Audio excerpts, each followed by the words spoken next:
बुरा लगता है भाई। लेकिन एक चीज मेरा साथ नहीं छोड़ेगी, वो है मेरी धन्नो। तो फिर मैं अपनी पूरी श्रद्धा के साथ अपने जिम्मेदारी को निभाने के लिए चला जाता हूँ करके रात की धूप में ट्यूशन पढ़ाने के लिए। लेकिन किसी को कहाँ पता था कि मेरे आंख में चोट लग जाएगा। बच्चे ने चोट लगा दिया, लेकिन कोई नहीं, बच्चे मन के सच्चे, बच्चे को तो मार नहीं सकते। लेकिन एक चीज जरूर कर सकता हूँ और वो है, तो फिर मैं 80,000 के चश्मे से रजनीकांत के स्टाइल में पहनकर ठीक करने की कोशिश करता हूँ। ट्यूशन से घर आते वक्त गांव का एक लड़का मिल जाता है जो कि इसके साइकिल के चेन ने धोखा दे दिया है। तो ठीक है, जब तक मैं घर जा रहा हूँ तब तक आप मेरे चैनल को सब्सक्राइब कर दीजिए। मिलते हैं ऐसे ही धमाकेदार वीडियो में। आज सवेरे सवेरे उठते ही अमीरों वाली हरकत करता हूँ क्या, सिर पे खड़े होने की। चलो देखते हैं खड़े हो पाते हैं कि नहीं। मैं तो खड़ा हो जाता हूँ, लेकिन ये तो फिर मैं उसको अपने तरीके से सिखाने की कोशिश करता हूँ जैसे पहले मैं सीखा करता था। ये जो आप इतने सुंदर लड़के को देख रहे हो, ये आप थोड़ी देर में टकले में परिवर्तित होने वाला है, तो वीडियो को एंड तक जरूर देखना। तो इस काम को अंजाम देने के लिए साथ देंगे ये और ये मेरी सुपर बाइक।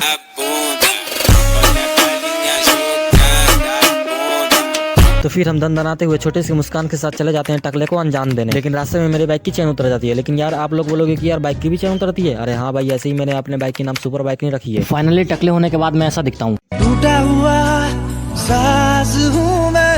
ये टकले होने की दुखी अभी तक गई नहीं कि घर आते ही माता श्री ने काम दे दिया। क्या? ये पौष्टिक आहारों से भरी हुई मिट्टियों को खेतों में रखना। चमकते हुए टकले को ढककर और माता श्री का आज्ञा का मानते हुए खेतों में मिट्टियां रखाता हूँ।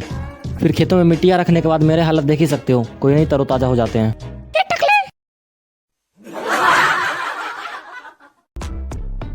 तो जैसे कि आज मंगलवार है और हनुमान जी का वार है, तो इसी शुभ अवसर पर हम लोग हनुमान जी को अर्पित करने के लिए मिश्री लेते हैं, हनुमान चालीसा का पाठ करते हैं और हनुमान जी पर सिंदूर का लेप लगाकर सूर्य को जल अर्पित करते हैं। और अब समय आती है सभी बच्चों को प्रसाद देने की। जैसे ही प्रसाद बांट के छत पे जाके देखता हूँ कि सभी बच्चे मुर्गे बने हुए होते हैं। और आप ये दृश्य देख के भली भांति पता लग गया होगा कि मुर्गा क्यों बना जाता है। ऐसे ही मैं थोड़ा हल्का फुल्का नाश्ता करता हूँ कि हमारे घर में नाना श्री जी का आगमन होता है, जो हमारे घर से ज्यादा दूर नहीं रहते। फिर थोड़ी खातिरदारी के लिए हम लोग बाजार से तरबूज उठा के ले आते हैं। क्यों? क्योंकि गर्मियों के लिए तरबूज इज द बेस्ट। फिर हम लोग तरबूज को अति सुंदरता से काटकर बड़ी फैंसी ही तरीके से तरोताजा हो जाते हैं। और जैसे ही ट्यूशन पढ़ाने के लिए पहुंचता हूं तो आज घर आते वक्त मेरी बहन ने डिमांड रखी थी कि मेरे को मैंगो शेक का माजा पीना है। कोई नहीं, ले लेते हैं। तो फिर मैं फटाक से दुकान पे पहुंच के ठंडी ठंडी माजा ले लेता हूँ। फिर घर पहुंच के एक घुट मार लेता हूँ ताकि किसी को पता ना चले। और मैं ये कहकर बच जाऊँ कि कंपनी वाले की तरफ से थोड़ा थोड़ा ये बोतल खाली ही रहता है। मस्त प्लान है। और फिर माजा का बोतल देने के बाद इसकी खुशी का तो ठिकाना ही नहीं रहता। और फिर हम दोनों मस्त ठंडी ठंडी मैंगो शेक का आनंद उठाते हैं। जिंदगी झंडे फिर भी घमंडे, जम्मू कश्मीर में ठंड और बिहार में गर्म है। मुझे तो लगता है गर्मियां हर साल अपना नया कोर्स करके आती है, इसीलिए गर्मियों की डिग्री बढ़ जाती है। लेकिन कोई नहीं, इसका तौर भी है मेरे पास और वो है लस्सी। लेकिन लस्सी बनाने के लिए दही की आवश्यकता होती है, लेकिन वो मेरे घर में है नहीं, खरीद के लाना पड़ेगा। लेकिन आज मैं अपने सुपर बाइक से नहीं जाऊंगा क्योंकि दही हांडी वाली है और फूट भी सकती है। तो फिर ज्यादा रिस्क न लेते हुए और अपने पैरों को थोड़ा कष्ट देकर दही की दुकान पे पहुंच जाता हूँ। लेकिन एक छोटी सी प्रॉब्लम हो जाती है। मुझे लेना था 1.5 किलो दही और यहाँ पे 1 किलो की हांडियां पड़ी हुई है, तो आधा किलो का लोचा पड़ रहा था। लेकिन दही वाले बोलते हैं नो फैमिली कटी चांस। इतनी दही मैंने काहे के लिए रखी है, ये ले बाल्टी में से काट के दे रहा हूँ। अबे बच्चे, ये पैसे अपने पापा को दे देना, ठीक है? और फिर मैं दही लेकर दुकान से सटक लेता हूँ। लेकिन और जैसे कि लस्सी बनाना एकदम आसान है, थोड़ा पानी मिलाओ, थोड़ा चीनी मिलाओ और सटक जाओ। सही बता रहा हूँ, बहुत टेस्टी बना हुआ था। और यहाँ पापा अपना ऑनलाइन क्लास ले रहे हैं और इसकी देख रेख में मेरी बहन तैनात खड़ी हुई है।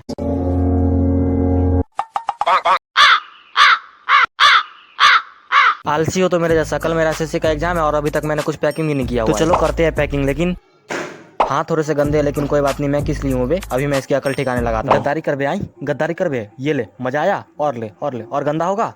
और गंदा होगा? ये ले। गद्दारी करेगा पुष्पराज, झुकेगा नहीं। आइंदा मेरे से बगैर पूछे अगर गंदा हुआ ना तो इस पर डंडा से नहीं, महाराणा प्रताप वाली तलवार से कुतर कुतर के रख दूंगा, ठीक है? चलो, अब इतना चीज हो ही गया तो अब एडमिट कार्ड भी निकाल लिया जाए। इसको तो अकल ठिकाने आ ही गया होगा। तो चलो भाई, देर किस बात की कर रहे हो? गाइस, बस में तो मैं बैठ जाता हूँ, लेकिन मुझसे एक चीज बर्दाश्त नहीं होती और वो है उल्टी। चलो कोई नहीं, इस बार मैं बस से चला जाता हूँ, लेकिन अगली बार मैं बाइक से जाऊंगा। और वो बस वाला इतना लंबा घुमा फिरा के ले जाता है कि सुबह से शाम हो जाती है और शाम से रात हो जाती है। फाइनली इतने इंतजार के बाद हम लोग पहुंच ही जाते हैं हमारा प्यारा मुजफ्फरपुर। आप लोग कमेंट करके बताओ कि मुजफ्फरपुर का सबसे ज्यादा फेमस चीज कौन है। तब तक मैं मंचूरियन का मजा उठा रहा हूँ, ठीक है? इस वीडियो को आगे का पार्ट देखना चाहते हो तो मेरे चैनल को फटाक से सब्सक्राइब कर लो। अगर आपने इस वीडियो का फर्स्ट पार्ट नहीं देखा तो मैंने कमेंट में फर्स्ट पिन कर दिया है, जाके देख लो। मैं इतने झटके खाने के बाद मुजफ्फरपुर तो पहुंच जाता हूँ, लेकिन कहाँ रहना है, कहाँ सोना है, कहाँ खाना है, अभी तक कोई किसी का ठुआ ठिकाना नहीं। तो फिर मैं ज्यादा दिमाग और ज्यादा ना सोचते हुए एक छोटे से रेस्टोरेंट में आ जाता हूँ, क्योंकि पहले पेट पूजा फिर काम दूजा। क्या करें, हम लोग स्टूडेंट की जिंदगी ऐसी होती है। और यहाँ पे टेम्पर ग्लास बहुत ही सस्ता मिल रहा था, फिर मैं यहाँ पे टेम्पर ग्लास लगवा लेता। फिर मैं एक रात रहने के लिए होटलों में दाम भी पूछने गया था, लेकिन दाम सुन के मेरे को ऐसा लगा कि इसमें तो मेरा पूरा घर चले जाएगा। लेकिन कोई बात नहीं, स्टेशन कब काम आएगा। तो फिर मैं नींद की तलाश में उधर उधर भटकते भटकते मैं यहाँ पर पहुंच जाता हूं। जैसा कि आप देख सकते हो कि यहाँ पे कितने लोग सोए हुए हैं। और स्टेशन में घुसते ही ये मुजफ्फरपुर का छोटकू सा मैप मिलता है, जो देखने में काफी सुंदर होता है। थोड़ी ही देर में मेरे मोबाइल कहती है कि बोर्ड के पास आओ, पिन लगाओ, चार्जर घुसाओ और मुझे करंट खिलाओ। तो फिर मैं इन लोगों से थोड़ा मोटिवेशन लेकर मैं आज की रात स्टेशन पे ही बिता देता हूं। और आगे मेरे साथ क्या हुआ ये जानने के लिए मेरे चैनल को फटाक से सब्सक्राइब कर लो।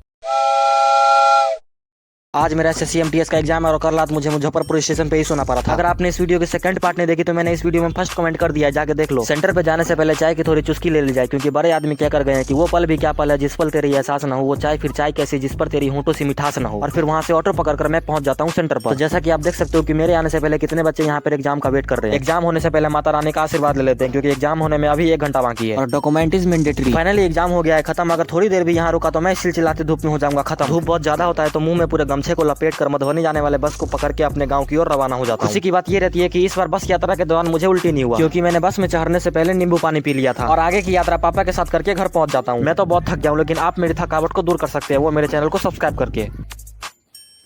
भाई सोचा था कि संडे को थोड़ा देरी से उठूंगा, लेकिन किंतु परंतु इफ करवट, लेकिन आज के दिन जल्दी दिन टूट जाता है। क्या आप लोग के साथ ऐसा हुआ है कि नहीं, कमेंट में जरूर लिख के जाना। खैर छोड़ो, आज मैं ट्यूशन पढ़ाने के लिए अपने सुपर बाइक से नहीं जाऊंगा, आज मैं जाऊंगा अपने पापा के बाइक से। लेकिन जैसे ही ट्यूशन पहुंचता हूँ तो फिर घर आते ही पिताश्री ये कार्य सोचते हैं कि इन खाद्य पदार्थों को खेतों में रखाने के लिए। लेकिन पापा का आज्ञा का पालन करने से पहले थोड़ा पेट पूजा कर लिया जाए। और फिर फटाक से बोरियों को खेत में रखकर जैसे ही घर आता हूँ तो मेरे नाक में अति उत्तम खाने की खुशबू आती है। और वो खुशबू और नहीं बल्कि वो थे बुढ़िया के बाल।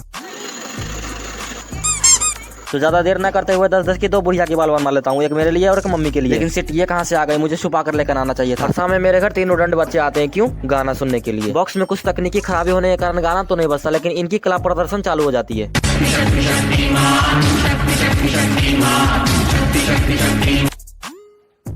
आज से 1 हफ्ते पहले मैंने फ्लिपकार्ट से ब्लूटूथ वायरलेस माइक ऑर्डर किया था, तो वो फाइनली आज आ चुका है। तो चलो उसका चीरहरण करके देखते हैं कि कैसा माइक है। अबे फट जा। हाँ फट गया। अरे इसमें तो 2 माइक है, मेरे को लगा कि 1 ही माइक होगा। खैर छोड़ो, मुझे उससे क्या। और आज पापा का लॉन्ग वीडियो एडिट करने के चक्कर में मेरे दिमाग का पूरा दही भरा हो जाता है। और इस काम में एक्सपर्ट होने के कारण मुझे घर में श्री पद्म पुरस्कार भी मिल चुका है। चल झूठा। और ये आराम से लेटकर बालवीर देख रहा है, जो कि हम बचपन में खूब देखा करते थे, और जो कि हम बच्चों को खतरनाक VFX दिखा के बच्चों को बेवकूफ बनाते थे और ये कहते थे कि बी बच्चों को बेवकूफ बनाने वाला बालवीर।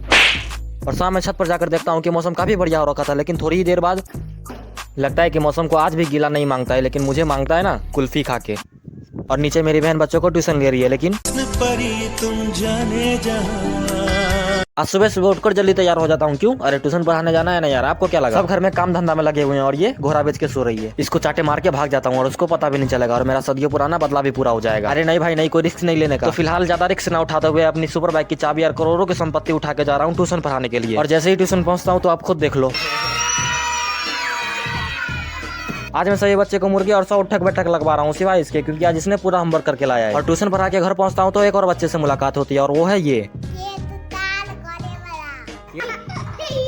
फिर दोपहर में मेरा छोटा भाई मेरे लिए कुल्फी ला कर देता है। क्या पता सूरज पश्चिम से निकला हो, विश्वास नहीं हो रहा। खैर छोड़ो, मुझे उससे क्या, मैं तो कुल्फी खाकर कूल बन जाता हूँ। और शाम को ट्यूशन लेते वक्त एक लैला मजनू वाला बच्चा मिलता है, जिसकी टी-शर्ट पर लिखा होता है कि भाभी होगी तेरी और शादी होगी मेरी। वाह, मुझे तो लगता है कि इस बेचारे को धोखा देकर चली गई है। टूटा हुआ आज घर वालों की तरफ से मेरे लिए चैलेंज भरा प्रस्ताव आता है कि यार बहुत दिन हो गए तेरे हाथ का खाना खाए हुए, आज तो कुछ बना के खिला दे। इस चैलेंज भरे प्रस्ताव को स्वीकार करते हुए अपनी पहली तैयारी सब्जियां काटने से शुरू करता हूं। तो फाइनली हमारी सब्जी कटकर तैयार हो चुकी है और अब बारी आती है चावल की। तो जैसा कि मैंने पानी गर्म करने के लिए गैस पर रख दिया है, तब तक मैं प्याज काटकर तैयार कर लेता हूँ। लेकिन ये काम बीच बीच में करना बहुत जरूरी होता है, क्योंकि किचन में गर्मी बहुत होती है। और अब बारी आती है अदरक लहसुन की, उसकी नानी याद दिलाने की। मिक्सर मशीन तो नहीं है, उपाय बहुत है, लेकिन दिमाग रहना चाहिए। और खाना बनाते वक्त किचन की साफ सफाई रखना बहुत जरूरी होता है, खासकर जब लड़कियां खाना बना रहे होते हैं तब। फाइनली हमारी पानी गर्म हो चुकी है और अब बारी आती है उबलते हुए पानी में चावल को तरपाने की। तो चावल को तरपा कर तैयार कर लिया है और अब तरपने की बारी है सब्जियों की। तो सबसे पहले सरसों का तेल, पचफोरन और घबराओ नहीं, मैं सही सलामत हूँ, कटा हुआ प्याज, थोड़ा सा मिर्च और ये अदरक लहसुन का पेस्ट। ऐसे मेरा हाथ चलाते हुए देख अचंभित मत होइए, मैं इस फील्ड का बचपन का खिलाड़ी हूँ। तो फाइनली मैंने खाना बनाकर तैयार कर दिया है, तो अपने हाथ का बना हुआ खाना खाने के लिए मैं फटाक से नहा धोकर रेडी हो जाता हूँ। फाइनली गाइस मैं अपना खाना चखने जा रहा हूँ।